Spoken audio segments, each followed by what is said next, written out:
Hi, I'm Jacquelyn Buchanan with McEvoy Olive Ranch, and today we're going to make a very simple appetizer with California Endive and our McEvoy honey. California agriculture and food culture has always been greatly influenced by curious, forward-thinking pioneers. Nan McEvoy was certainly one of those.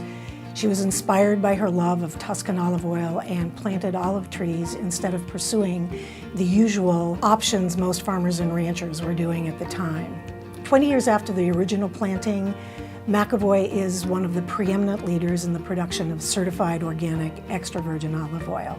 In 1983, Rich Collins launched Rebel Farms and began the commercial production of endive in Vacaville, California. Rebel Farms morphed into California Endive Farms and today remains the largest American producer. Endive has a crisp, silky texture, slightly bitter flavor.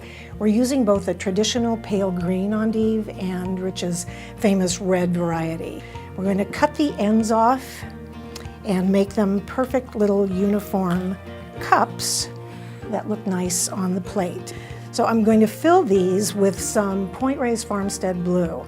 This blue is a nice, delicious, rich cheese to put inside the bitter endive. Once they're filled with the blue cheese, we're going to drizzle them with a little of the McEvoy Wildflower Honey.